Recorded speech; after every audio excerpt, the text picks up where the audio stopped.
Sometimes the deepest loneliness comes from living too long, watching everyone you might have loved turn to dust. Sometimes the greatest strength comes from refusing to give up, even when the world feels like it's ending around you. In a brutal medieval winter, an immortal vampire named Theron discovers a woman named Elena building a stone shelter with her bare hands. He has wandered centuries without purpose, but something about her quiet determination awakens feelings he thought were dead forever. Day after day, he watches from the shadows as she fights the storm with nothing but grit and hope. He protects her from dangers she cannot see, and slowly begins to question what it really means to be alive. This is the story of two weathered souls finding each other when they thought all hope was lost. What happens when immortality meets the will to survive?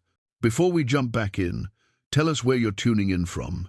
And if this story touches you, make sure you're subscribed, because tomorrow I've saved something extra special for you. The silver ring on Theron's finger had lost its luster 3 centuries ago, much like everything else in his existence. He twisted the tarnished band as his black stallion picked its way through snow-laden pine boughs, each step muffled by the thick blanket that had been falling for days. The ring bore the crest of a family whose name he could barely remember, whose faces had faded like watercolors left in rain. It was all that remained of the man he had been before the curse, before the endless nights, before the hollow ache that had settled in his chest like a stone.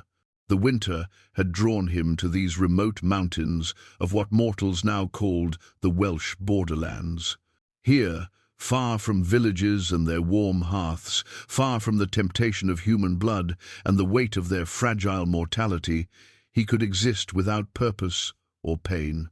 The cold meant nothing to his undead flesh, but somehow the isolation of this white wilderness matched the emptiness inside him. He had fought in a dozen wars, watched kingdoms rise and fall like tides.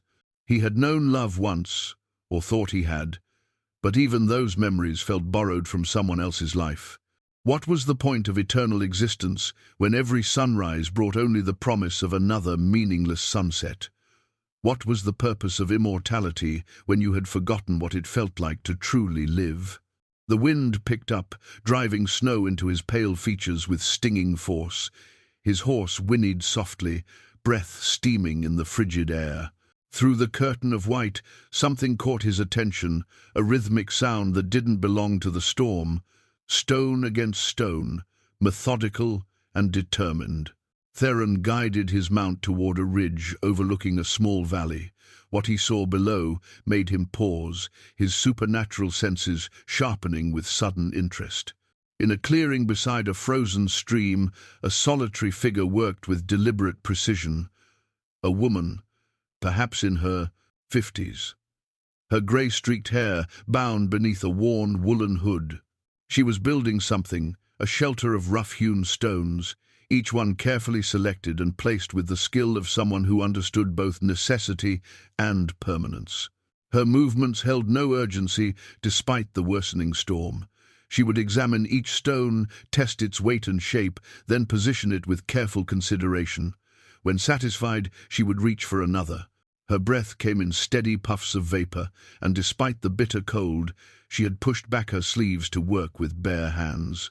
Those hands, Theron noticed, were already raw from the cold and rough work, yet they never hesitated.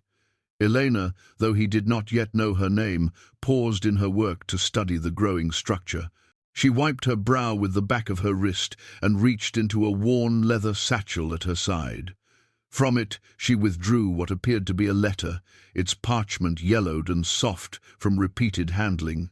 She read it, quickly, her lips moving silently, then pressed it briefly to her heart before returning it to the satchel with gentle care. The satchel also contained other treasures, more letters, a small wooden cross that caught what little light filtered through the storm clouds, and various tools wrapped in oiled cloth. Theron found himself leaning forward in his saddle, his immortal stillness broken by curiosity. In all his centuries, he had seen countless humans struggle against hardship. He had watched armies march towards certain death, had observed mothers defend their children against impossible odds, had witnessed the endless cycle of human suffering and perseverance. But something about this woman's quiet determination stirred something in him that he had thought dead. She was not fighting the storm with desperate fury or resigned despair. She was not racing against time or begging the heavens for mercy.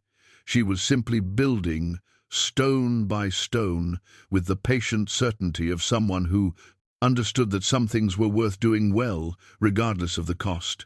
The wind shifted, bringing with it her scent, wool and wood smoke, honest sweat, and something else, something like hope. It should have triggered his predatory instincts, the hunger that had defined his existence for so long. Instead, it brought an unexpected sense of peace, as if he were catching the scent of a home he had never known. Elena selected another stone, this one larger than the rest, and struggled to lift it into place. For a moment, Theron's supernatural strength urged him forward. He could help her, could make her task effortless. But something held him back. This was her work, her purpose, her small victory against an indifferent world. To interfere would be to diminish it. She succeeded on the third attempt, settling the stone with a satisfied nod. As she stepped back to assess her progress, snowflakes caught in her graying hair like tiny stars. The shelter was perhaps half complete, 4 walls rising to waist height, with carefully planned gaps for a door and what would likely become a window. It was humble work, but it was solid, built to last. The wind howled through the valley, and Elena pulled her cloak tighter around her shoulders. Yet she did not retreat to whatever temporary shelter she had been using. Instead, she knelt and began to clear snow from around the foundation, her movements still methodical, still purposeful. Theron realized he had been holding his breath, an unnecessary habit from his mortal days that returned in moments of deep concentration. Here was something he had not encountered in decades of wandering, a human being who was not merely surviving, but creating, not just enduring hardship, but transforming it into something meaningful. As the afternoon light began to fail, Elena finally gathered her tools. She placed a protective canvas over the stones she had laid, weighing it down with rocks to prevent the wind from stealing her progress. Before leaving, she stood for a moment with her hand on the highest stone, and Theron caught the movement of her lips in what might have been a prayer or simply words of encouragement to herself. She departed through the trees, following what appeared to be a well-worn path towards some shelter he could not see. Theron remained on the ridge long after she disappeared, studying the partial structure she had left behind. In the growing darkness, it looked like the foundation of hope itself. That night, as Theron made his own cold camp in a cave overlooking the valley, he found his thoughts returning again and again to the woman and her stones. For the first time in memory, he was curious about tomorrow. What would she build next? Would the storm defeat her progress? Would she return with the same quiet determination, or would the harsh reality of winter finally break her resolve? When dawn broke grey and cold, Theron was already positioned where he could observe the clearing. Elena appeared shortly after sunrise, carrying her satchel and tools. She inspected her work from the previous day, running her hands over the stones as if greeting old friends. The canvas had held through the night, and her careful placement meant that little of her progress had been lost to the storm. She began again, stone by stone. And Theron began to understand that he was witnessing something far more significant than simple construction. She was building more than shelter. She was building a testament to the human spirit's refusal to surrender. In a world that seemed designed to break people down, she was constructing something that said, "I was here. I mattered. I did not give in." For the first time in centuries, Theron felt something stir in his chest that was not hunger or emptiness or the weight of endless time. It was something he had almost forgotten the name for: wonder. This mortal woman, with her weathered hands and graying hair, had accomplished what armies and empires and centuries of existence had failed to do. She had given him a reason to care about tomorrow. As he watched her work, Theron began to notice other things. The way she paused occasionally to warm her hands against her breath, but never stopped long enough to lose momentum. The care with which she examined each stone, as if its placement mattered not just for function, but for some deeper sense of rightness. The small smile that crossed her face when a particularly challenging stone finally settled into perfect position. But he also noticed the dangers she could not perceive. His supernatural senses detected the wolf pack that had been tracking through the area, following the scent trails of small game driven down from the higher elevations by the storm. He sensed something else too, other supernatural presences that moved through these mountains, drawn by instincts older and darker than his own. Without consciously deciding, Theron began to plan his next day around Elena's schedule. He would position himself where he could observe her work, where he could intervene if necessary without revealing his presence. For the first time in decades, he had found something worth protecting, not out of possessiveness or hunger, but out of something approaching reverence. The woman with the stones had given him an unexpected gift, the memory of what it felt like to hope. And perhaps, he began to think as he watched her carefully place another stone in the growing wall, she might teach him something even more valuable, what it truly meant to be alive. Elena paused in her work as evening approached, gathering her tools with the same methodical care she brought to everything else. Before she left, she placed both hands on the growing wall and stood quietly for a moment, as if drawing strength from the stone itself.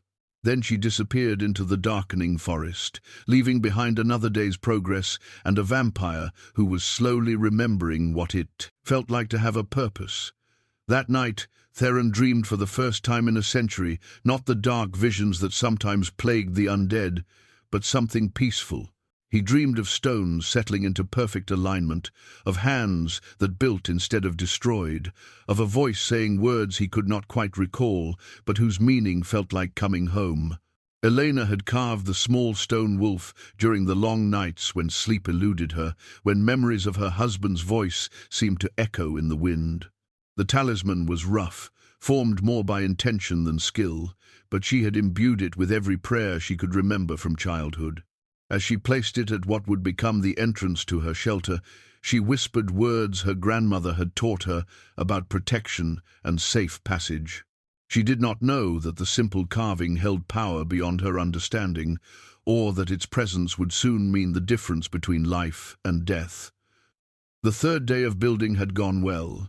Elena had managed to raise the eastern wall to nearly shoulder height, and the structure was beginning to feel less like wishful thinking and more like inevitable reality. The rhythm of her work had settled into something approaching meditation: select, test, place, settle. Each stone found its proper place through patience and persistence, much like the larger puzzles of life she had learned to navigate. But as evening approached and the familiar time came to cover her work and retreat to the cave she had claimed as temporary shelter, something felt different in the forest around her. The silence was too complete, as if the usual small sounds of woodland creatures had been swallowed by something larger and more dangerous. Elena had grown up in these borderlands, had learned to read the forest's moods from her father and later from her husband. This silence spoke of predators, not the occasional bear or wild boar that might wander through, but something that moved in organized purpose. Something that hunted in groups. She gathered her tools more quickly than usual, but without panic. Fear was a luxury she had learned to set aside years ago when her husband died and left her to navigate the world alone. Whatever waited in the gathering darkness would be faced with the same methodical approach she brought to everything else in her life. The first growl came from the tree line to the north, low and rumbling with the promise of violence. Elena's hand moved instinctively to the iron hammer at her belt, not much of a weapon, but familiar in her grip and heavy enough to deliver a meaningful blow. The second growl answered from the west, and then a third from the south. They had surrounded her clearing while she worked, patient as only truly hungry predators could be. Wolves, A pack of them, driven down from the higher elevations by the harsh winter, desperate enough to risk attacking a human. Elena had heard their howls on previous nights, distant and mournful, but had hoped the scent of her fire and the evidence of human habitation would keep them at bay. She had been wrong. The first wolf emerged from the shadows between the pines, its yellow eyes reflecting what little light remained in the cloudy sky. It was larger than any wolf Elena had ever seen, its winter coat thick and dark, its movements speaking of strength born from desperation. Behind it, she glimpsed the shapes of its packmates, circling with the organized intelligence that made wolves so dangerous. Elena backed toward her half-built shelter, keeping the growing walls between herself and the approaching predators. The stone wolf talisman seemed to catch her eye as she moved, and she found herself speaking aloud to it, to the fading light, to whatever powers might be listening. "I have come too far to die tonight," she said quietly, her voice steady despite the circumstances. "I have work to finish." The wolves seemed to hesitate at the sound of her voice, but hunger was a powerful motivator. The pack leader took another step forward, its lips pulling back to reveal teeth designed for tearing flesh from bone. Elena raised her hammer, knowing it would do little good against multiple attackers, but refusing to surrender without resistance. From his position on the ridge above, Theron felt the change in the forest like a physical blow. His supernatural senses had detected the wolf pack hours before they approached Elena's clearing, and he had wrestled with himself over whether to intervene. His nature urged him to remain hidden, to observe but not participate in the endless cycle of life and death that governed mortal existence. But as he watched Elena face the circling predators with quiet courage, something deeper than instinct compelled him forward. She had done nothing to deserve this fate except refuse to surrender to a harsh world. She had asked for no special consideration from the universe, had simply worked with her hands to build something meaningful in the face of winter's indifference. Theron moved with the fluid silence that came with centuries of supernatural existence. He flowed down the hillside like shadow-made substance, his immortal strength and speed making the treacherous terrain as easy to navigate as a garden path. The wolves were so focused on their intended prey that they did not sense his approach until he was already among them. The pack leader turned just in time to see death approaching in the form of pale skin and eyes that burned like ancient stars. Theron's hand closed around the animal's throat before it could react, his supernatural strength ending its life with merciful swiftness. The other wolves spun toward this new threat, but found themselves facing something that operated by rules they could not comprehend. Theron did not kill them all. There was no hatred in his actions, only the practical application of superior force. He drove them back into the forest with displays of speed and strength that spoke to their primal understanding of dominance.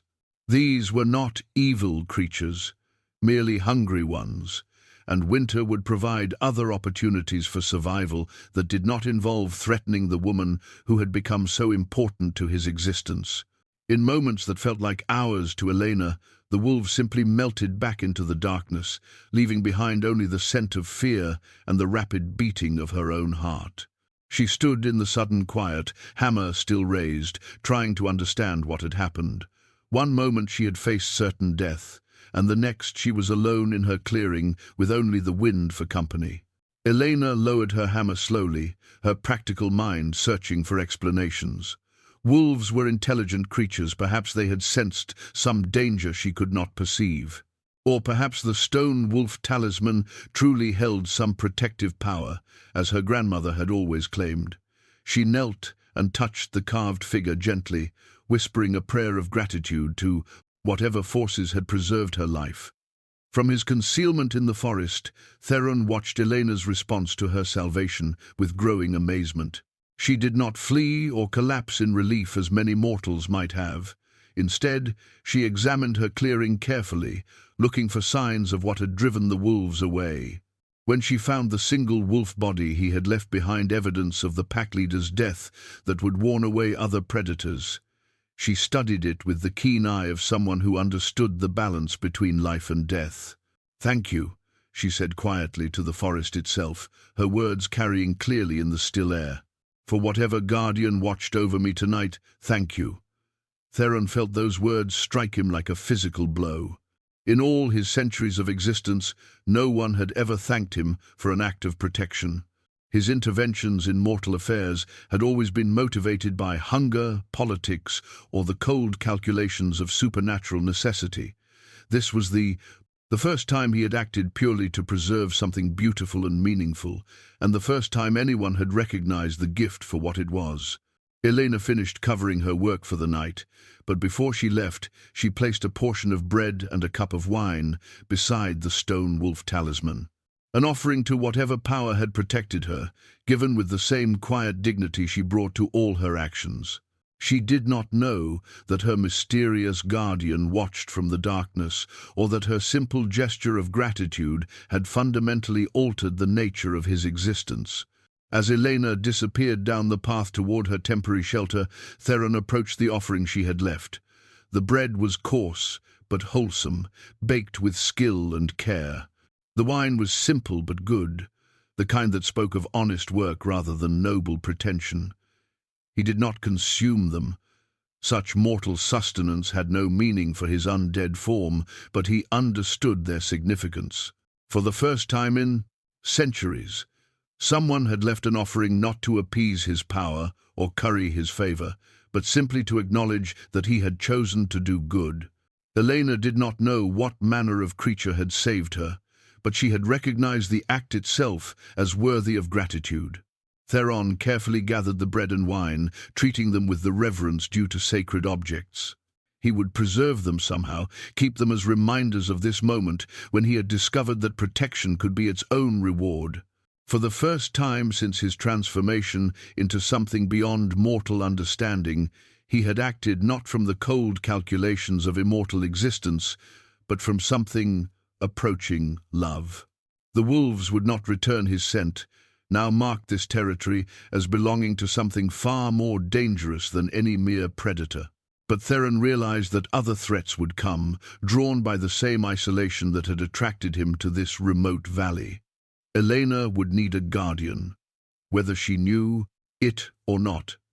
And he, after centuries of existing without purpose, had finally found something worth protecting. The obsidian dagger at Theron's side had been forged in darkness centuries ago, its blade hungry for blood and violence. It whispered to him constantly of easier paths, of taking what he needed rather than protecting what he treasured. As he watched Elena work from his hidden vantage point, the weapon seemed to grow heavier with each passing day, a reminder of the predatory nature he fought to suppress. The dagger understood only conquest and consumption. It could not comprehend why its master had chosen guardianship over dominion. Elena's shelter had grown taller over the past week, the walls now reaching above her head in most places. Her engineering skills impressed Theron more each day. She understood the principles of weight distribution and structural integrity with an intuition born of practical experience. Each stone was placed not just for immediate stability, but for how it would support the stones that would come after. She was building something meant to endure, and the patience required for such work spoke to a wisdom that transcended mere construction. Theron had begun leaving small gifts, though Elena did not recognize them as such. A perfectly sized stone would appear near her work area overnight, its shape ideal for a gap she had been struggling to fill. Fallen branches would be arranged into neat piles, dried and ready for her evening fire. The path between her temporary cave and the construction site became mysteriously clear of debris, though Elena attributed this to the winter winds rather than supernatural intervention. His blood hunger had become a constant torment. Being so close to a living human, breathing in her scent of honest labor and warm mortality, triggered every predatory instinct he possessed. The obsidian dagger pulsed against his side like a second heartbeat, urging him toward the swift satisfaction of taking what his nature demanded. He could end his torment in moments, drain Elena's life, and return to the empty peace of solitary existence. But each time the hunger threatened to overwhelm his newfound purpose, Theron would remember Elena's quiet prayer of gratitude, her offering of bread and wine to an unknown guardian. He would watch her methodical approach to her work, the way she spoke gently to the stones as she placed them, as if coaxing them into cooperation rather than forcing them into submission. Her presence in his existence had become more precious than any temporary relief his darker nature could provide. Elena herself had begun to sense that her situation had changed in ways she could not fully understand. The forest felt safer now, as if some protective presence watched over her clearing. Small dangers that should have troubled a woman working alone in the wilderness simply failed to materialize. The wolves had not returned, despite the ongoing winter that should have driven them to desperation. Even the weather seemed to cooperate, providing breaks in the storms that allowed her to work longer than she had dared hope. She had started speaking aloud during her work, directing her words toward whatever presence might be listening. "This wall needs to be strong," she would say, as she selected stones for the northern face of her shelter. "The winter winds are cruel from that direction," or, when examining a particularly challenging section, "I wonder if you have any suggestions for this corner. It seems determined to cause trouble." Theron found himself leaning forward to catch every word, treasuring these one-sided conversations as if Elena were speaking directly to him. In a sense, she was. Her intuition had grown sharp enough to recognize that she was not truly alone, even if she could not identify the nature of her guardian. The connection between them was strengthening, built on his protection and her unconscious trust. One evening, as Elena prepared to cover her work and return to her temporary shelter, she paused beside the growing wall and placed her palm flat against the stones. "I dreamed about you last night," she said softly to the air. "My guardian. You felt familiar somehow, as if we had met before. But that cannot be possible, can it?" Theron's supernatural senses detected the approach of danger before Elena had any awareness of threat. 3 figures moved through the forest with unnatural silence, vampires, drawn by his extended presence in the territory. They moved with the arrogant confidence of apex predators who had never encountered anything capable of challenging their dominance. Their leader was someone Theron recognized from decades past, a creature named Cassius who ruled the supernatural politics of this region with casual brutality. The obsidian dagger at Theron's side suddenly felt warm, eager for the violence to come. This was the kind of conflict it understood, where strength would be met with strength, and the stronger would take everything from the weaker. But Theron's priorities had fundamentally shifted. His concern was not for his own standing among the undead hierarchy, but for Elena's continued safety. He moved to intercept the approaching vampires before they could come within sight of Elena's clearing. The confrontation took place in a grove of ancient oaks, their massive trunks providing cover from any mortal eyes that might witness the supernatural violence about to unfold. "Theron," Cassius said with cold amusement, his pale features sharp in the moonlight, "we heard rumors that you had claimed territory here. Imagine our surprise to discover you've been playing guardian angel to some mortal peasant." "She is under my protection," Theron replied, his hand moving instinctively toward the obsidian dagger. "That should be sufficient explanation for your departure." Cassius laughed, a sound like breaking glass. "Protection? From the vampire who has spent 3 centuries avoiding any attachment to mortal concerns? How wonderfully amusing. We simply had to see what manner of creature could inspire such unexpected sentiment." The 2 vampires flanking Cassius moved to encircle Theron, their movements fluid and predatory. They were younger than him, but together they presented a significant threat. More importantly, their presence in the area endangered Elena, regardless of the outcome of any direct confrontation. "Leave now," Theron said quietly, "and this ends without violence."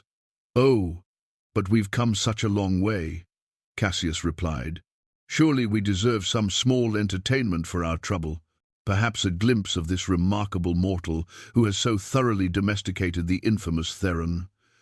The obsidian dagger seemed to sing as Theron drew it, its blade eager for the blood of his own kind. The weapon had been forged for exactly this purpose: supernatural combat between creatures who operated beyond mortal understanding of strength and speed.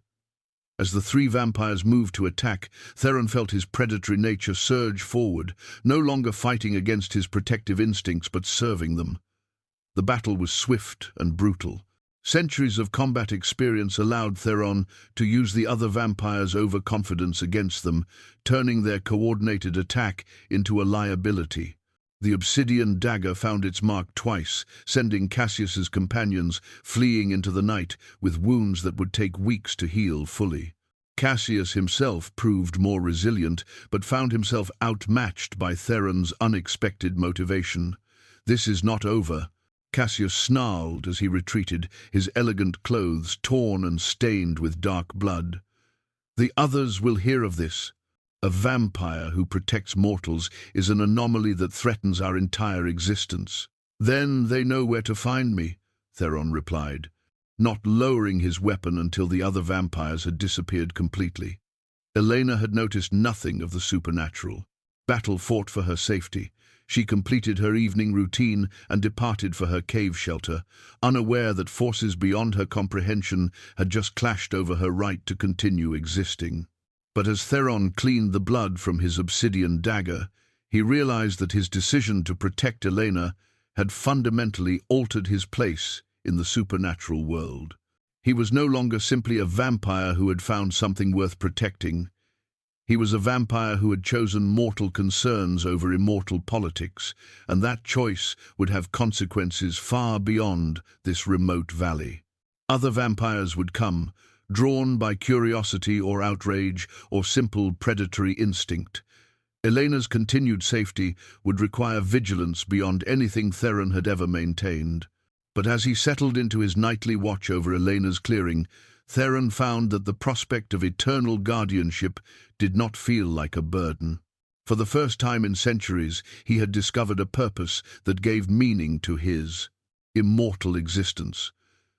The obsidian dagger had returned to its usual cold weight, satisfied for now, but ready for whatever conflicts the future might bring. The iron hammer had belonged to Elena's father, and before him to his father, its wooden handle worn smooth by generations of calloused hands. Elena gripped it now as she surveyed the damage the previous night's storm had wrought upon her shelter. 3 days of brutal wind and sleet had undone nearly a week's worth of careful construction, toppling the western wall and scattering stones across the clearing like the remnants of broken dreams. For a moment, she allowed herself to feel the weight of despair that had been her constant companion since her husband's death. The rational voice in her mind whispered that perhaps this was the universe's way of telling her to abandon this foolish project, to seek shelter in one of the distant villages where she might find work as a seamstress or cook. She was no longer young, no longer strong, enough to wrestle stones into submission against the fury of an indifferent winter. But her father's hammer felt solid in her grip, its familiar weight reminding her of all the things it had built over the decades. Barns that still stood against time and weather, fences that had marked boundaries and protected livestock, tables and chairs where families had gathered to share meals and stories. The hammer did not know defeat, it only knew the steady rhythm of useful work. Elena set her jaw and began the process of salvaging what could be saved. Each stone had to be examined for damage, cleaned of mud and ice, then sorted according to size and shape for eventual reuse. It was dispiriting work that felt like moving backward, but she approached it with the same methodical patience she brought to all tasks. Despair was a luxury she could not afford, and self-pity would not rebuild what the storm had destroyed. From his hidden vantage point, Theron watched Elena's response to setback. With growing admiration, he had expected tears, perhaps even abandonment of the project entirely. Instead, he witnessed a demonstration of resilience that humbled his immortal perspective. She did not rage against the storm or curse her fate. She simply began again, one stone at a time. Her determination stirred memories he had thought lost forever. Images flickered through his mind of his mortal sister, dead these 3 centuries, who had possessed the same quiet refusal to surrender. She had been a weaver, he remembered now, creating tapestries of intricate beauty on a loom their father had built. When fire destroyed her workshop and years of accumulated work, she had simply set up her loom again and begun anew. "The pattern lives in your hands," she had told him when he questioned her ability to recreate her lost masterpieces. "What matters is not what was, but what will be." Elena embodied that same philosophy as she worked to reclaim her scattered stones. She spoke to them, gently as she gathered them, as if apologizing for their rough treatment and promising better placement in the wall to come. Her movements showed no urgency, no desperate haste that might lead to careless mistakes. She was rebuilding not just her shelter, but her relationship with the work itself. Theron found his own hands clenching with the desire to help. His supernatural strength could restore her progress in minutes, could spare her the back-breaking labor of moving stones that represented significant challenges for her mortal frame. But he understood that to intervene directly would rob Elena of something essential, the knowledge that she had overcome this setback through her own determination. Instead, he focused his efforts on subtler assistance. When Elena paused to rest, rubbing her lower back and flexing stiff fingers, mysteriously convenient stones would appear near her workspace overnight. A fallen tree that blocked access to the best building materials would somehow shift position, opening a clear path. The weather seemed to cooperate with brief respites in the ongoing storm, providing windows of opportunity for outdoor work. Elena had begun to notice these small kindnesses, though she attributed them to providence rather than supernatural intervention.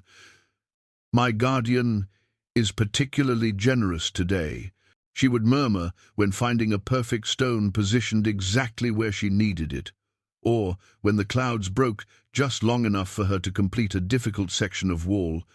"Someone is watching over this project as carefully as I am." Her words reached Theron with the force of physical touch. Each acknowledgement of his hidden presence strengthened the connection between them, creating a partnership built on trust and mutual purpose. Elena had begun leaving small offerings more regularly, a portion of her evening meal placed beside the stone wolf talisman, or a cup of tea that steamed in the cold air until morning. She never saw these gifts disappear, but somehow understood that they were received and appreciated. The work itself was revealing layers of Elena's character that impressed Theron more each day. When a section of wall proved particularly stubborn, she would pause to study historical examples she had seen in her travels, adapting techniques used by craftsmen generations before her. She had learned to read the natural grain and fault lines in stone, selecting each piece for optimal strength and stability. But it was her quiet moments of vulnerability that touched Theron most deeply. Sometimes, when the work grew especially difficult or the weather particularly harsh, Elena would withdraw the letters from her leather satchel and read them by firelight. These were correspondence from her late husband. Theron realized, love letters preserved across the years like pressed flowers. She would trace the familiar handwriting with gentle fingers, her lips moving silently as she reread words that had once brought comfort in happier times. "I promised you I would build something lasting," she whispered to the letters one particularly cold evening. "I know you would say this shelter is not what you meant, but it is what I can manage now. I hope it would make you proud." Theron felt the weight of intruding on such private grief, but found himself unable to withdraw. Elena's continuing conversation with her deceased husband revealed the depth of love that had shaped her life, and the strength of character that allowed her to continue building something meaningful in his absence. She was not simply constructing shelter, she was fulfilling a promise made to the most important relationship of her mortal existence. As the days passed, Elena's shelter began to rise again. The setbacks had not broken her resolve, merely tested and strengthened it. She worked with increasing confidence, her movements becoming more efficient as muscle memory developed for the repetitive tasks of selection, lifting, and placement. The iron hammer became an extension of her will, shaping not just stone, but her own determination to succeed. Theron realized that protecting Elena had become far more complex than simply eliminating physical threats. She faced challenges that no amount of supernatural intervention could solve: the grinding fatigue of heavy labor, the emotional toll of working alone, the constant battle against despair that whispered she should abandon her dreams and accept a smaller existence. Yet somehow, she continued, stone by stone, day by day, Elena was building more than shelter. She was constructing a testament to the human capacity for hope in the face of seemingly insurmountable odds. And in protecting her right to continue that work, Theron was discovering what it truly meant to serve something greater than his own immortal concerns. The iron hammer rang against stone as Elena set another piece in place, its sound echoing across the valley like a bell tolling for victory over adversity. In that sound, Theron heard the heartbeat of mortality itself, persistent, determined, and absolutely refusing to surrender. The blessed silver cross had belonged to Elena's grandmother, passed down through generations of women who understood that faith required both devotion and practical wisdom. Elena kept it wrapped in soft cloth at the bottom of her leather satchel, bringing it out only during moments of deepest prayer or greatest need. She did not know that its consecrated metal caused Theron physical pain when he ventured too close to her workspace, or that the same blessed silver somehow brought him an inexplicable sense of peace that contradicted everything he understood about his damned nature.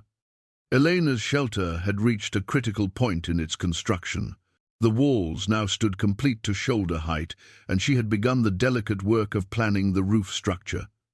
She had salvaged enough wooden beams from the surrounding forest to create a frame, but the engineering challenge of making everything fit together properly tested the limits of her practical knowledge. Each beam had to be precisely measured and positioned to distribute weight evenly across the stone walls below. Theron watched her struggle with increasing frustration, his supernatural senses allowing him to perceive exactly where each timber should be placed for optimal structural integrity. His hands literally ached with the desire to help, to use his immortal strength to position the heavy beams with effortless precision. But Elena's quiet determination to solve each problem through patient experimentation had become sacred to him, and he would not diminish her accomplishment by making her tasks artificially easy. Besides, he was beginning to understand that Elena's methodical approach often led to solutions more elegant than anything he might have suggested. She had an intuitive grasp of how materials behaved under stress, gained through years of practical experience that his supernatural abilities could not replicate. When she finally worked out the correct arrangement for a particularly challenging corner joint, her solution was not just functional, but beautiful, an intersection of angles that would become stronger under load rather than weaker. Elena had begun leaving more deliberate offerings for her mysterious guardian, and her awareness of his presence had grown almost uncomfortably acute. She would place bread and wine beside the stone wolf talisman each evening, but now she also left personal items: a flower picked from the sparse winter growth, a smooth river stone that had caught her fancy, sometimes one of the letters from her satchel, placed where the wind could not disturb it. "I know you read these," she said quietly one evening as she placed her husband's letter describing his plans for their future home. "I hope they help you understand what this place means to me, why it must be built correctly, even if it takes longer than I originally planned." Theron did indeed read the letters, handling them with reverence due to sacred texts. Elena's husband had written with the voice of a man deeply in love, not just with his wife, but with the idea of building something permanent together. His letters spoke of gardens they would plant, of children who might play in the rooms they would construct, of growing old together in a place that belonged entirely to them. "I want to build you a home that will stand for generations," one letter read. Something solid enough that our grandchildren will run their hands along its walls and remember that we were here, that we loved each other, that we believed in creating something beautiful in this difficult world. The letters revealed why Elena approached her shelter construction with such meticulous care. She was not simply building temporary refuge from winter storms, she was fulfilling a promise made to a love that transcended death itself. Every stone, placed correctly, every beam positioned with precision, was an act of devotion that honored both her husband's memory and their shared dreams. But Theron's presence near the blessed silver cross was becoming increasingly problematic. Each time Elena brought out the small crucifix for her evening prayers, waves of burning pain would wash through his undead flesh. The consecrated metal should have repelled him entirely, should have made it impossible for him to remain within the clearing. Instead, it created a peculiar dual sensation agony that spoke to his damned nature and an underlying current of something that felt almost like forgiveness. The contradiction was maddening. Theron had spent centuries believing that his transformation into a creature of darkness had placed him forever beyond the reach of divine grace. The cross should have been nothing but a weapon against his kind, a reminder of everything he could never again hope to possess. Yet somehow, Elena's faith seemed to extend its protective blessing to include even him, as if her grandmother's prayers had been broad enough to encompass the redemption of lost souls. Elena's intuitive awareness of her guardian's nature was growing more sophisticated. She had begun to sense when he was closer than usual, when he was watching with particular intensity, when something in the forest had triggered his protective instincts. Her offerings became more personal, more directly communicative. "I dreamed of you again last night," she told the evening air as she arranged food beside the stone wolf. "You seemed troubled, as if something caused you pain. I wish I knew how to ease whatever burden you carry." Her words struck Theron like physical blows. How could she sense his internal struggles so precisely? How could a mortal woman, separated from him by the fundamental gulf between life and undeath, perceive the spiritual crisis that her very presence had triggered within him? Other supernatural creatures had begun to take notice of Theron's extended presence in the territory. Not just vampires this time, but older things that moved through the winter forest with purposes that predated human civilization. They were drawn by curiosity about the Immortal, who had chosen guardianship over conquest, protection over predation. Most kept their distance, recognizing Theron's strength and territorial claim, but their presence added layers of danger that required constant vigilance. Elena sensed these additional threats without understanding their nature. The forest felt more crowded now, filled with watching eyes and patient intelligence that had nothing to do with natural wildlife. She responded by adding protective elements to her evening routine, burning herbs her grandmother had taught her to use for warding, reciting prayers in languages that predated the local dialect, placing small offerings not just for her guardian, but for any other powers that might wish her well. These rituals should have been simple folk superstition, meaningless gestures toward a spiritual reality that existed only in human imagination. Instead, Theron watched them create actual barriers against supernatural interference, their effectiveness powered by Elena's absolute faith in their protective capability. Her grandmother's teachings had included more practical wisdom than either Elena or Theron had initially realized.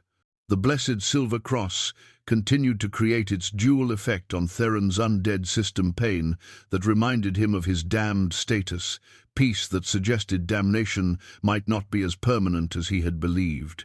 Each evening, as Elena prayed with the cross clasped between her weathered hands, Theron experienced what could only be described as a form of spiritual torture. Yet he found himself unable to retreat beyond its range, drawn by the possibility that centuries of darkness might not be the entirety of his existence. Elena's faith was becoming a bridge between worlds that should never have been able to touch. Through her unconscious mediation, Theron was beginning to experience something that his kind had always believed impossible, the suggestion that redemption might be available even to creatures who existed beyond the normal boundaries of divine mercy. The faded portrait was no larger than Elena's palm, painted on ivory with the delicate precision that had been fashionable 3 centuries ago. Theron carried it in an inner pocket of his coat, close to where his heart would beat if he still possessed a living one. The miniature showed his sister Lydia as she had been in life, dark hair braided with ribbons, eyes bright with intelligence and mischief, wearing the blue dress that had been her favorite. Her face bore the same determined expression Elena wore when wrestling with a particularly stubborn stone, the same refusal to surrender that seemed to run in certain bloodlines across the centuries. Elena's shelter stood complete except for the final details that would transform it from functional structure to actual home. She had installed the wooden door she had crafted, with careful attention to both security and beauty, its surface carved with protective symbols her grandmother had taught her. The single window faced east, positioned to catch the morning sun and provide a view of the path where her mysterious guardian might someday choose to reveal himself. Inside, she had built a stone hearth with a chimney that drew perfectly, filling the space with warmth that had been absent from her life for too long. But as Elena added these finishing touches, Theron realized that their strange partnership was approaching a natural conclusion. Once her shelter was complete, she would no longer need to venture outside during dangerous weather. She would have achieved the goal that had brought her to this remote valley, and logic suggested she might then travel on to some more populated area where a woman of her skills could find steady work and human companionship.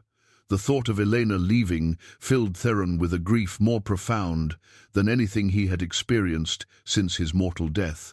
Over the weeks of watching her work, protecting her from threats she could not perceive, sharing in her small triumphs and quiet moments of doubt, she had become the center of his existence. Without Elena to protect, without her presence to give meaning to his immortal life, he would return to the endless emptiness that had defined his previous centuries. His memories of mortality had grown stronger in Elena's presence, as if her humanity awakened echoes of what he had once been. The portrait of his sister had begun appearing in his thoughts with increasing frequency, along with fragments of their shared childhood that he had believed lost forever. Lydia had possessed the same practical wisdom Elena displayed, the same ability to find hope in circumstances that might crush a weaker spirit. "Promise me you will never become cynical," Lydia had said during their final conversation, when plague ravaged their village and death seemed to wait around every corner. "The world has enough darkness. Promise me you will always look for the light." He had broken that promise within a decade of his transformation, surrendering to the cold calculations of immortal existence. But Elena's determination to build something meaningful in the face of winter's indifference was teaching him that cynicism might not be as permanent as he had believed. Through her example, he was remembering what it felt like to hope for something beyond mere survival. Elena had grown bolder in her attempts to communicate with her guardian. She had begun leaving not just food and wine, but personal items that invited conversation, books of poetry, open to passages about faith and perseverance, letters from her husband that spoke of dreams rather than daily concerns, small tokens that had belonged to her grandmother, along with explanations of their significance written in her careful script. "I know you understand more than simple hunger," she said aloud as she arranged these offerings. "These belong to people who shaped my understanding of what it means to live with purpose. I thought you might find comfort in knowing their stories." Theron did indeed study everything Elena left for him, treating her offerings as windows into a world of human connection he had forgotten could exist. Her husband's letters revealed a man who had found joy in simple things, the first green shoots of spring, the satisfaction of work well done, the pleasure of planning a shared future. Her grandmother's tokens spoke of faith tested by hardship but never broken, of traditions passed down through generations of women who had faced impossible odds with quiet dignity. These glimpses into Elena's emotional inheritance helped Theron understand why she approached her shelter construction with such reverence. She was not simply building with stone and timber, but with the accumulated wisdom of everyone who had loved her enough to share their deepest beliefs about what made life worth living. The supernatural threats in the area had grown more organized. Word of Theron's protective behavior had spread through networks of communication that operated beyond human perception, drawing creatures who viewed his actions as either inspiration or abomination. Some came seeking his guidance, wanting to understand how an immortal being could find meaning in mortal concerns. Others arrived with the intent to destroy what they saw as a dangerous precedent that threatened the natural order of predator and prey. Theron found himself fighting battles on multiple fronts, physical confrontations with supernatural creatures who challenged his territorial claims, and psychological warfare with beings who attacked his resolve by questioning the logic of protecting something so fragile and temporary. Why guard a mortal whose life would end in mere decades? Why allow himself to become vulnerable through attachment to something that time would inevitably destroy? These challenges forced Theron to articulate answers he had not consciously considered. Elena's mortality was not a weakness that made her unworthy of protection. It was precisely what made every moment of her existence precious beyond measure.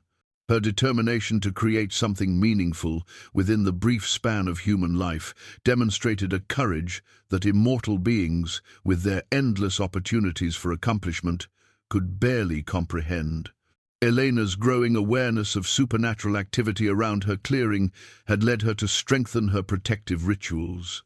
She had discovered that certain combinations of herbs and prayers created barriers that even determined supernatural creatures found difficult to cross.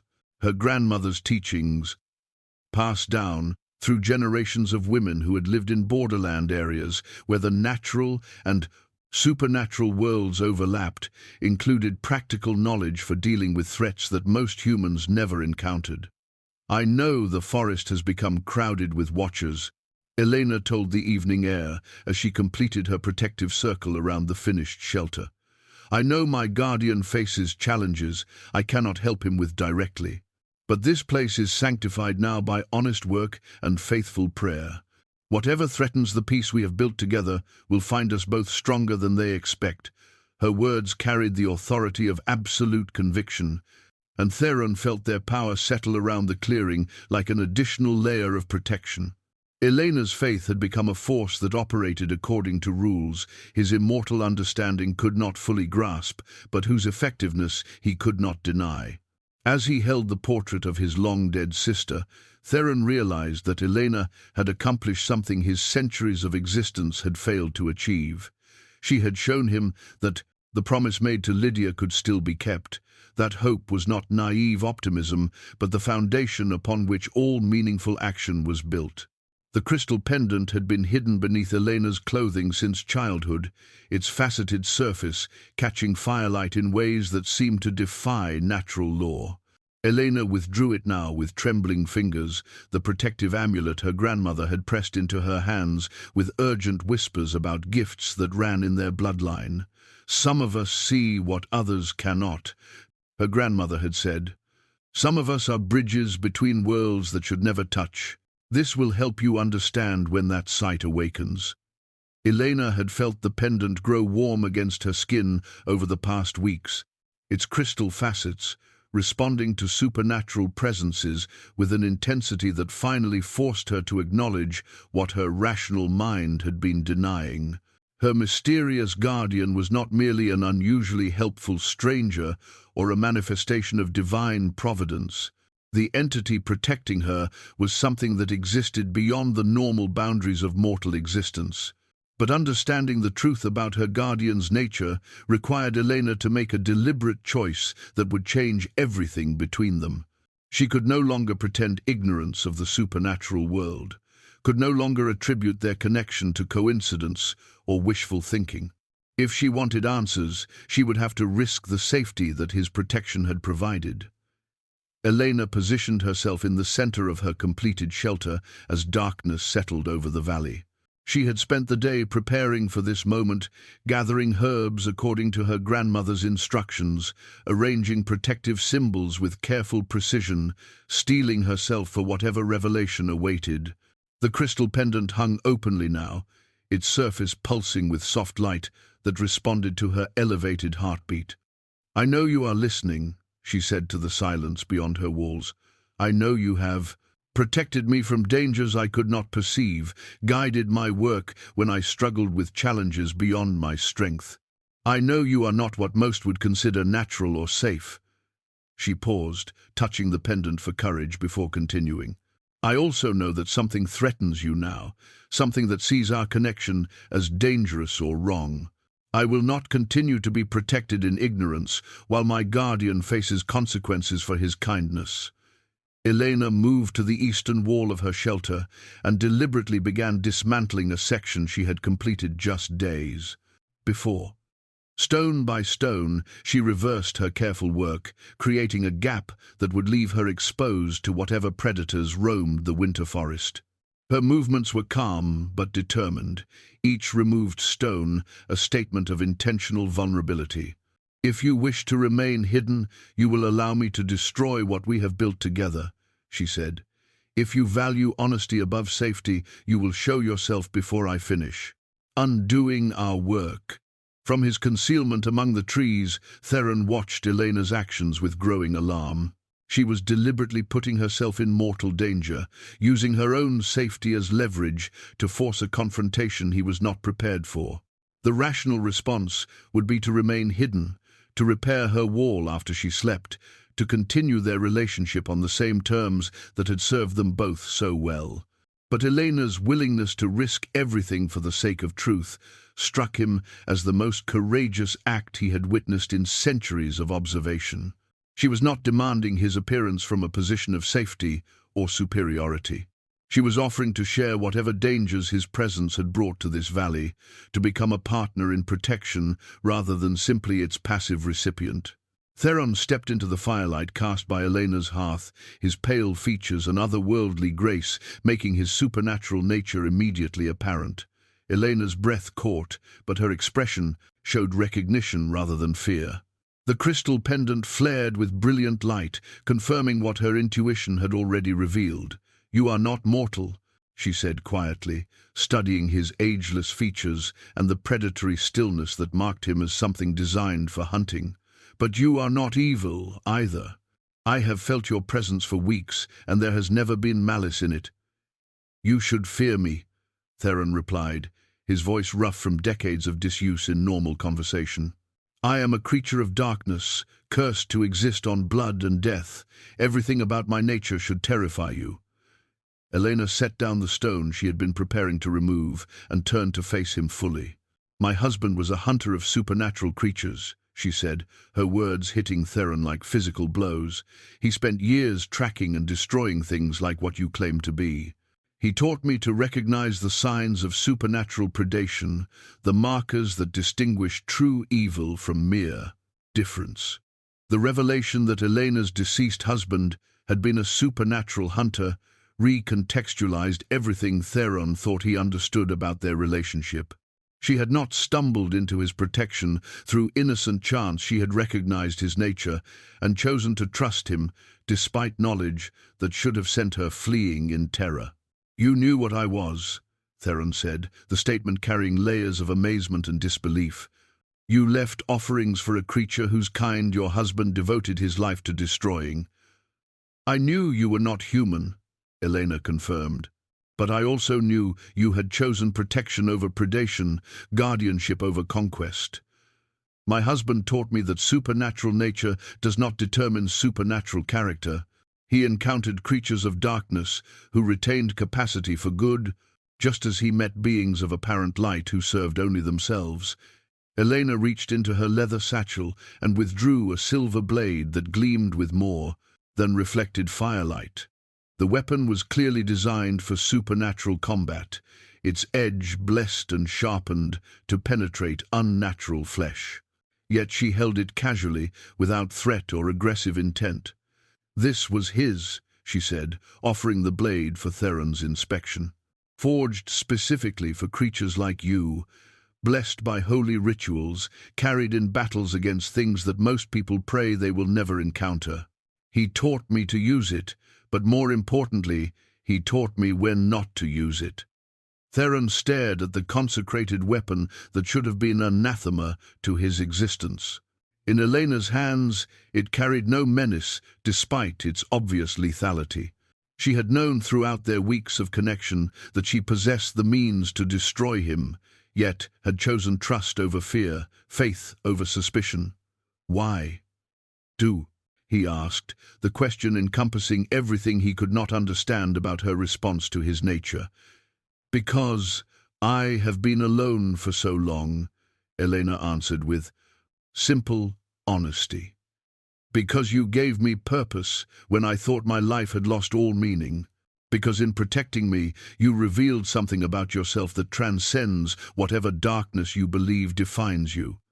She moved closer, the blessed blade still held openly but without threat. "My husband once told me that redemption is not about erasing what you have been, but about choosing what you will become. You have spent weeks choosing to be something other than what your nature demands. That choice matters more than whatever sins you believe damn you." The crystal pendant continued to pulse with gentle light, its glow encompassing both Elena and Theron, as if blessing their connection rather than warning against it. Elena's supernatural sensitivity had allowed her to perceive his true nature, while simultaneously recognizing his capacity for transformation. "I know other immortals have begun to take notice of what we have built here," Elena continued.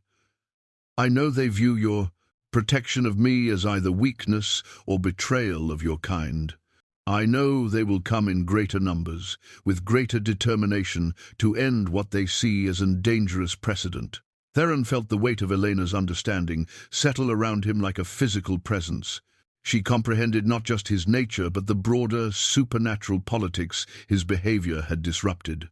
She knew that choosing to accept him would place her in greater danger than simply rebuilding her wall and pretending ignorance. "They will come for both of us now," he said, his voice heavy with the implications of her revelation. "Once they learn that a mortal knows the truth and chooses alliance rather than enmity, they will see you as an existential threat to the barriers that separate our worlds." Elena smiled, her expression holding the same quiet determination that had sustained her through weeks of solitary construction.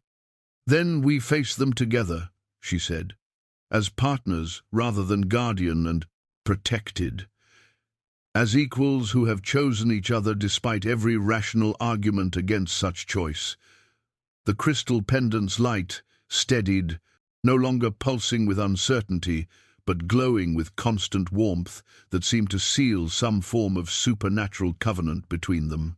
Elena's acceptance had fundamentally altered the nature of their relationship, transforming Theron from hidden protector to acknowledged ally. For the first time in centuries, Theron was no longer alone in the universe. He had found someone who knew exactly what he was and had chosen to stand with him anyway. Elena's husband's silver blade lay across the rough wooden table in her completed shelter, its consecrated metal gleaming in the firelight like captured starlight. The weapon represented a choice she had never expected to face between the safety of ignorance and the dangerous path of supernatural alliance. As she ran her fingers along its blessed edge, Elena felt the weight of her deceased husband's training settle upon her shoulders like familiar armor. Marcus had taught her that such weapons were tools of last resort, to be wielded only when all other options had been exhausted and innocent life hung in the balance. But the blade also symbolized something more profound than mere supernatural warfare. It represented the bridge between her past as a hunter's wife and her future as Theron's willing partner. Marcus had spent years teaching her to recognize supernatural threats, to defend herself against creatures that operated beyond mortal understanding. Now she would use that knowledge not to destroy, but to protect the very being those skills had been designed to eliminate. Theron sat across from her in the flickering light, his pale features drawn with centuries of accumulated guilt and amazement at finding acceptance where he had expected revulsion. Their first honest conversation had stretched through the night, each revelation deepening their understanding of the impossible partnership they had forged. He had confessed the full extent of his vampiric nature, the blood hunger that never truly abated, the supernatural strength that made him capable of devastating violence, the political complexities of immortal existence that had followed him to this remote valley. Elena had shared her own secrets with equal candor. Her supernatural sensitivity had manifested in childhood as dreams of things that had not yet happened, an ability to sense danger before it materialized, an inexplicable attraction to places where the natural and supernatural worlds intersected. Marcus had recognized her gifts and taught her to channel them productively, training her as both supernatural hunter and bridge builder between worlds that most people preferred to believe were entirely separate. "He would have liked you," Elena said as she carefully rewrapped the silver blade in its protective cloth. Marcus always said that the most dangerous supernatural creatures were not the ones who embraced their dark nature, but the ones who fought against it. He believed that internal conflict was what separated monsters from beings who simply happened to exist beyond normal mortal boundaries. Theron felt those words strike him with unexpected force. Throughout his centuries of existence, he had defined himself primarily through the lens of damnation, viewing his vampiric transformation as a fundamental corruption that placed him forever beyond redemption. But Elena's husband had apparently understood that supernatural nature did not automatically determine supernatural character. "The others who have been watching us," Elena continued, "they view our connection as threatening because it challenges their assumptions about the natural order. A vampire who chooses protection over predation, a mortal who offers alliance rather than hostility, we represent the possibility that the boundaries between our worlds might be more fluid than anyone wants to admit." Their conversation had revealed the scope of supernatural attention their partnership had attracted. Theron's extended presence in the valley had drawn not just curious vampires, but representatives from other immortal factions who viewed his behavior as either inspiring example or dangerous precedent. Some sought to recruit him to broader causes, others to eliminate him before his influence could spread. All recognized that his relationship with Elena represented a fundamental shift in the balance between mortal and immortal concerns. Elena rose from the table and moved to a wooden chest she had positioned beneath the eastern window. From it, she withdrew items that made Theron's supernatural senses recoil with instinctive wariness. Vials of holy water blessed by priests who understood their true purpose, bundles of herbs that burned with protective properties, amulets crafted from metals that sang with consecrated power. These were not the simple folk remedies she had, used for general protection, but weapons designed for specific supernatural warfare. Marcus spent 20 years gathering these, Elena explained, as she arranged the items with practiced efficiency. Each piece represents knowledge purchased with blood and sacrifice, understanding gained through encounters that most humans would not survive. He taught me their proper use, but more importantly, he taught me their proper purpose. Theron watched Elena's preparations with growing admiration and deep unease. Her movements showed the confidence of someone who had been thoroughly trained in supernatural combat, yet also the wisdom to understand that violence should always be the final option rather than the first response. She was not preparing for war, but for the defense of something precious that others sought to destroy. "They will come soon," Theron said, his supernatural senses detecting the gradual convergence of hostile forces in the surrounding forest. "Tonight, tomorrow at the tour, latest. Once they realize that you know my true nature and choose alliance anyway, our time for preparation ended." Elena nodded calmly, showing none of the fear that would have been reasonable given the circumstances. Instead, her expression held the same quiet determination that had sustained her through weeks of shelter construction. She was approaching their coming battle with the same methodical precision she brought to stone placement, treating each element of preparation as equally crucial to successful completion. "Tell me about them," she said. "Not just their capabilities, but their motivations. Marcus taught me that understanding why enemies act is often more important than knowing how they fight." Theron found himself describing supernatural politics with a clarity he had never achieved before. Elena's questions forced him to articulate concepts he had accepted without examination, to explain the complex hierarchies and territorial disputes that governed Immortal. Most vampires viewed mortal humans as either food sources or temporary amusements, incapable of true understanding or meaningful relationship. His protection of Elena challenged those fundamental assumptions, suggesting that centuries of supernatural isolation might be choice rather than necessity. "They fear what we represent," Theron concluded, "not because our individual relationship threatens their power, but because it demonstrates that their entire worldview might be flawed. If one vampire can find meaning in mortal concerns, others might follow. If one human can accept supernatural nature without surrendering her humanity, the barriers between our worlds become permeable." Elena smiled, her expression holding depths of understanding that continually amazed him. "Then we fight not just for ourselves, but for the possibility that others might choose connection over isolation, partnership over dominion. That gives our struggle meaning beyond simple survival." As night deepened around their shelter, Elena and Theron completed their preparations with the synchronized efficiency of partners who understood each other's strengths and limitations. Elena's supernatural combat training complemented Theron's immortal abilities, creating a defensive capability that neither could have achieved alone. But more importantly, their shared understanding transformed what might have been desperate resistance into something approaching hope. Elena had revealed that her grandmother's bloodline carried more than simple supernatural sensitivity. Several women in their family had served as bridges between mortal and immortal worlds, facilitating alliances that operated beyond normal political boundaries. Elena's acceptance of Theron was not a unique accident, but the continuation of a tradition that recognized cooperation as more powerful than conflict. "My grandmother once told me that every generation faces the choice between building bridges or digging deeper. Trenches," Elena said, as she completed her protective circle around their shelter. She said, "The world always provides sufficient reasons for choosing isolation and suspicion, but that meaningful change only comes from those brave enough to reach across the void." Theron felt the truth of those words resonate through his immortal being.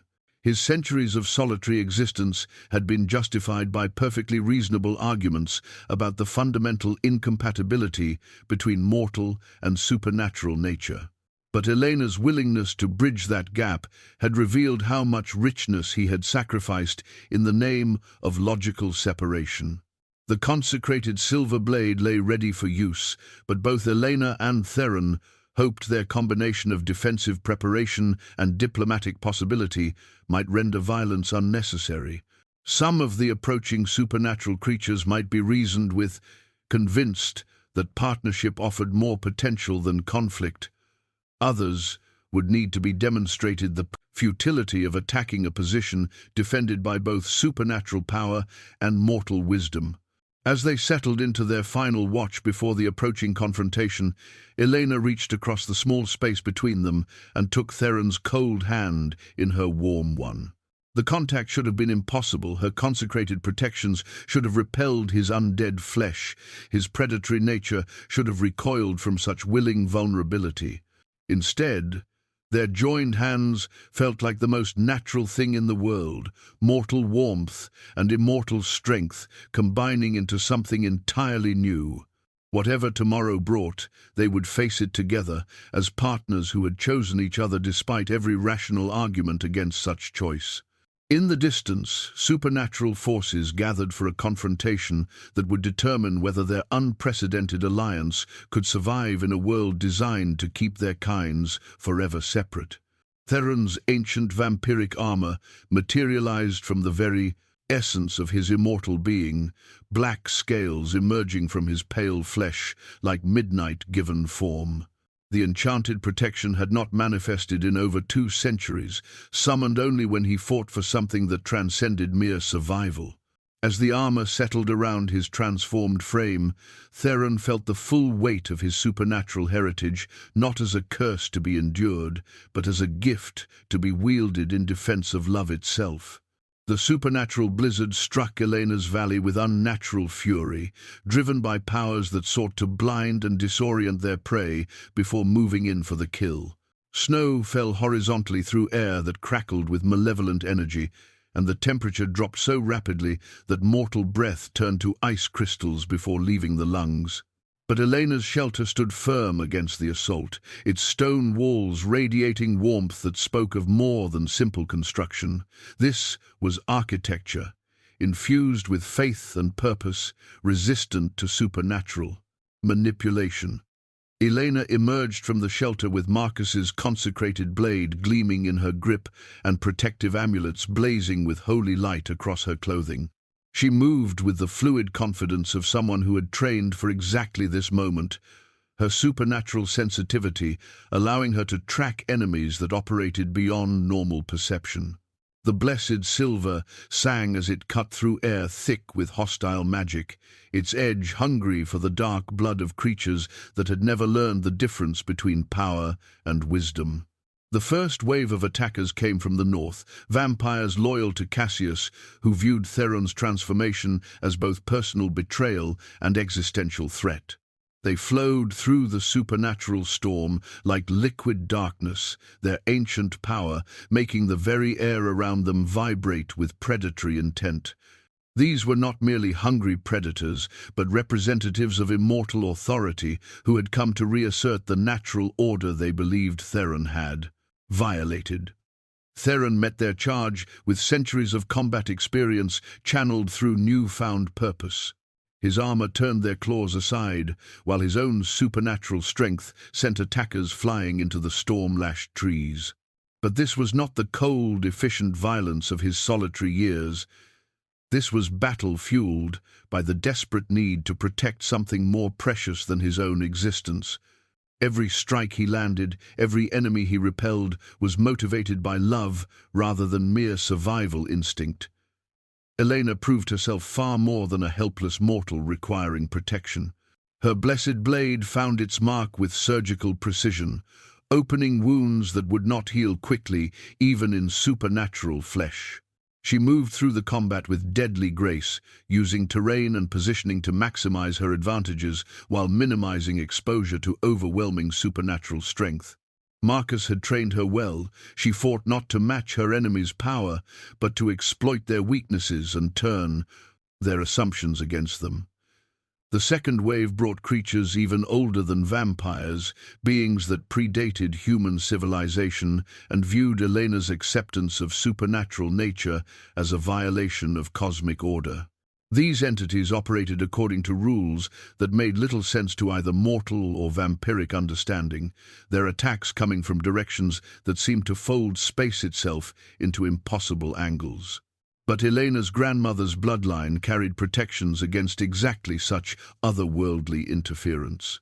The crystal pendant at her throat flared with blinding radiance that forced the ancient beings to maintain distance, while she and Theron coordinated their defense. Her supernatural sensitivity had evolved during their weeks of partnership, allowing her to anticipate attacks that came from beyond the normal 3 dimensions of mortal experience. Theron found himself fighting with a coordination he had never experienced in centuries of solitary combat.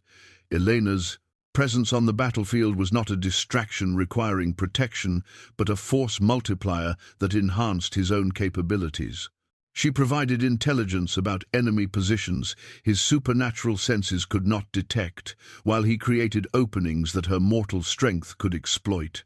They moved through the chaos of supernatural warfare like partners who had trained together for decades rather than hours.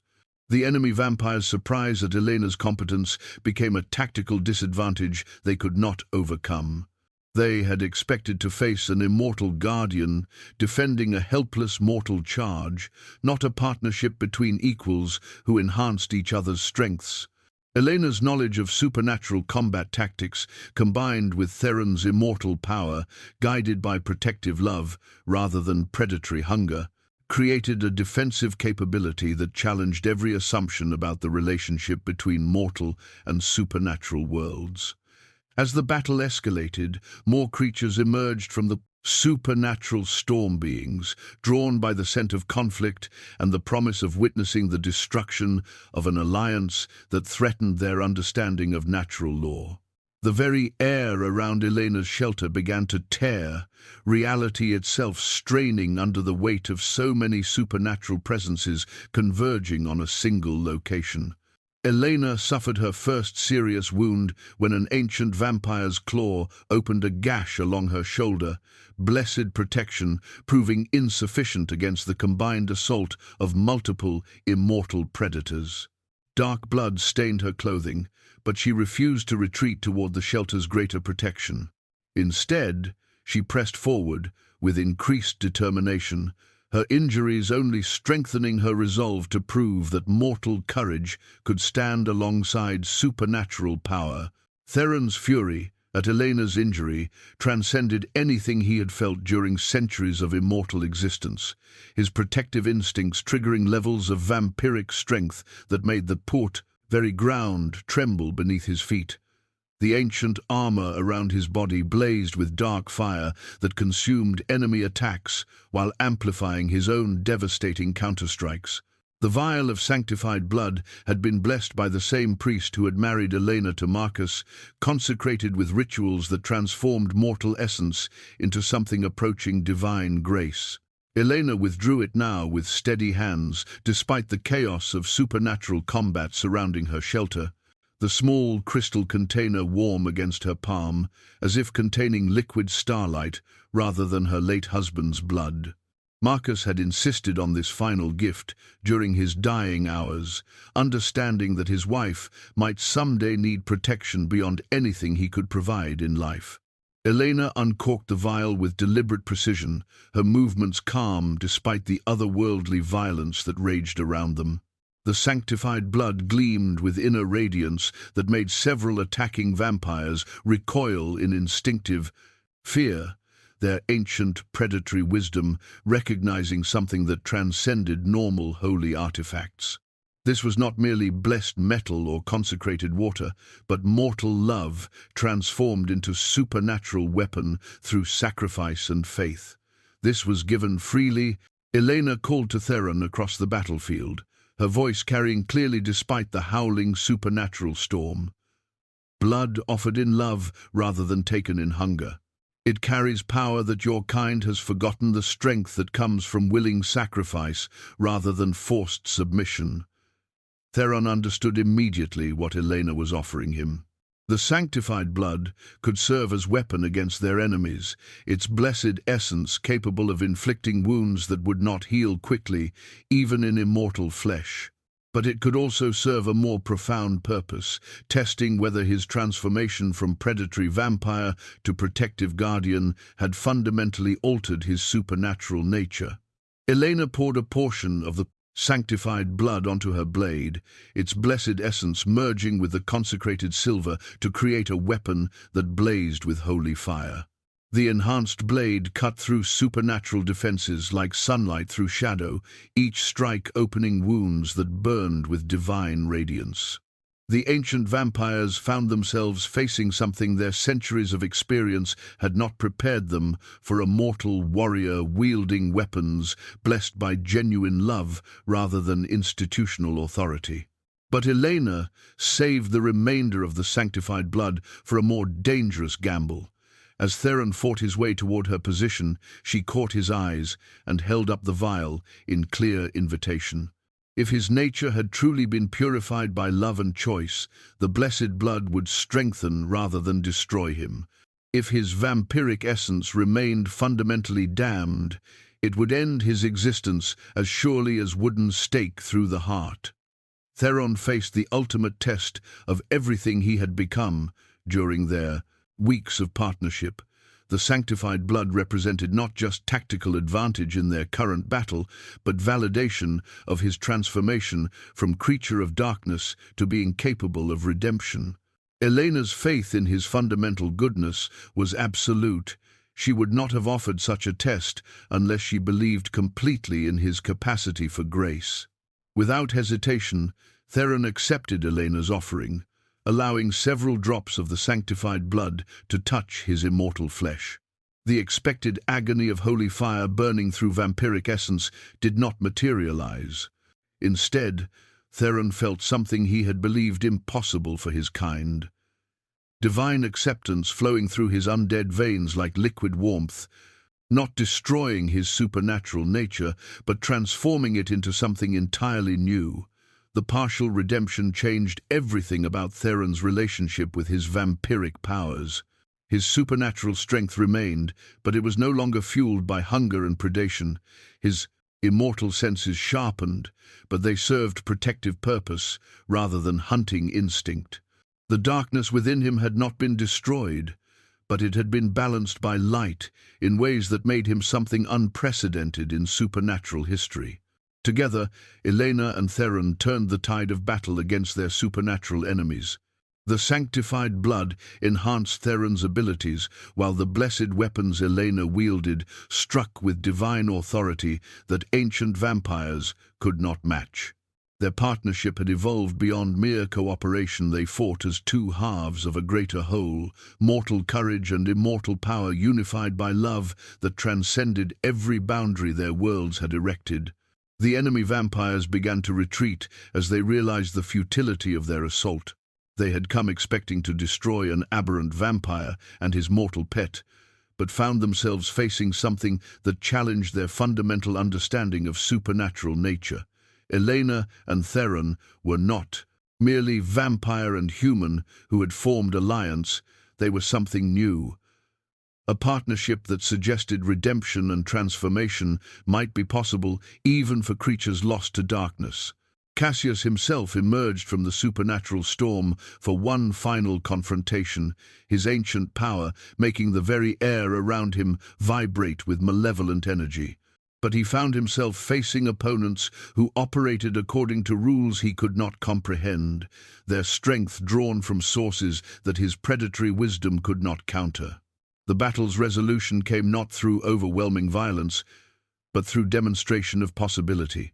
Elena's faith in Theron's capacity for goodness had literally transformed his nature, while Theron's protection of Elena had revealed depths of courage that transcended mortal limitations. Together, they had become living proof that the barriers between their worlds were not as absolute as either side had believed. As the supernatural storm began to dissipate and their enemies retreated into the darkness, Elena and Theron stood together in the aftermath of combat that had changed everything about their existence. The sanctified blood had forged a connection between them that went beyond simple partnership. They had become something entirely new, mortal and immortal, unified by love that had proven stronger than every force arrayed against them. The vial lay empty, but not discarded, its crystal surface still glowing with residual holy radiance that would protect their valley against future supernatural intrusion. The new foundation stone was larger than any Elena had placed before, its surface smooth from the mountain stream where Theron had found it during one of his nocturnal wanderings. Together, they positioned it at what would become the corner of an expanded dwelling, their combined strength making easy work of what would have been impossible for either alone. The stone settled into place with a satisfying finality that spoke of permanence, of plans that extended beyond simple survival into something approaching hope for the future. Spring had come late to their valley, but when it finally arrived, it brought with it a transformation that seemed to mirror their own. The harsh winter that had driven Elena to build her original shelter now felt like a distant memory, replaced by the gentle warmth of longer days and the promise of growing things. Elena had begun planning a garden in the meadow near their expanded home, her practical mind already calculating space for vegetables and herbs, for the flowers that would bring color and beauty to their shared existence. Theron's recovery from his supernatural battle wounds had been complicated by his partial transformation. The sanctified blood had not made him mortal, but it had altered his vampiric nature in ways that neither of them fully understood. He no longer required blood for sustenance, though he retained most of his supernatural abilities. The sun still caused him discomfort, but it no longer represented mortal threat. He existed now in a state somewhere between mortal and immortal, human and vampire, darkness and light. "The church records will need updating," Elena said with gentle humor as she marked measurements for the garden's borders. "I doubt they have provisions for recording marriages between partially redeemed vampires and supernaturally sensitive widows." They had discussed marriage during the quiet evenings that followed their victory over the Port, supernatural forces that had threatened their peace. The ceremony would be simple. Elena's faith provided the spiritual framework, while Theron's transformed nature allowed him to participate in religious rituals that would once have been impossible for his kind. They would speak their vows in the clearing where Elena's original shelter stood, surrounded by the stones that had brought them together. Elena's conversations with her deceased husband had evolved as well. She still read Marcus's letters, still treasured the memories of their life together, but she no longer spoke to him as if seeking guidance from beyond death. Instead, her words had become expressions of gratitude for the training and wisdom that had prepared her for this unexpected second chapter of her existence. "You would have been amazed by him," she told Marcus's photograph one evening as she and Theron planned additions to their dwelling. "A creature of darkness who chose light, not because it was easy, but because it was right. I think you would have approved of my choice, even if you could never have predicted it." Theron had begun keeping a journal, recording observations about his transformed condition that might prove useful to others who found themselves caught between mortal and immortal existence. His centuries of solitary contemplation had given him perspectives on immortal life that few possessed, while his recent experience with redemption provided hope for supernatural creatures who had believed themselves forever beyond salvation. The supernatural community's response to their unprecedented alliance had been mixed. Some viewed their partnership with suspicion or outright hostility, seeing it as a dangerous precedent that threatened established order. Others had begun seeking them out, drawn by curiosity about the possibilities their relationship represented. Elena and Theron had become inadvertent ambassadors between mortal and immortal worlds, their home serving as neutral ground where beings of different natures could meet safely.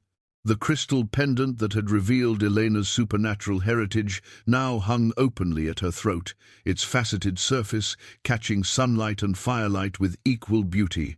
She no longer needed to hide her abilities or pretend ignorance of the supernatural world. Instead, she had begun using her gifts to help others navigate the complex boundaries between natural and supernatural existence. Their daily routine had settled into rhythms that honored both their natures. Elena continued her construction projects, now aided by Theron's supernatural strength and centuries of accumulated knowledge. He had revealed skills in stonework and carpentry that dated back to his mortal youth, knowledge preserved through immortal memory and enhanced by supernatural precision.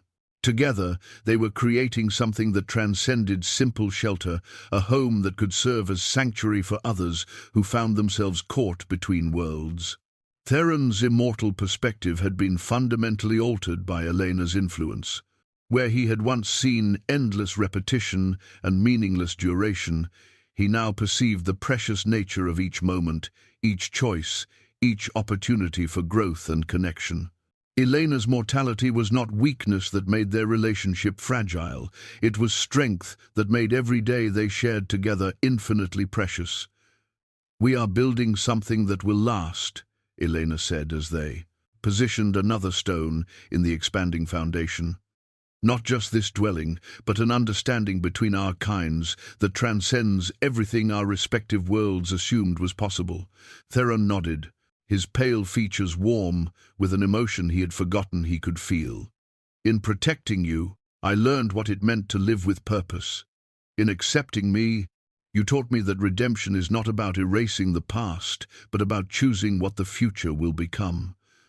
The sun was setting over their valley, painting the sky in shades of gold and crimson that reflected off the stones of their growing home. Elena reached for another foundation stone, while Theron positioned the tools they would need for tomorrow's work. Their partnership had evolved beyond supernatural romance into something more profound, a demonstration that love could bridge any gap, overcome any obstacle, transform any nature. As darkness settled around their sanctuary, Elena and Theron sat together in comfortable silence, planning the next day's construction while enjoying the peace they had fought so hard to create. The stone wolf talisman kept its vigil beside their door, no longer needed for protection, but retained as reminder of the faith that had sustained them through their darkest hours. Tomorrow would bring new challenges, new stones to be placed, new possibilities to be explored. But tonight, they had everything they needed: each other, their shared purpose, and the unshakable knowledge that some things were worth building to last forever.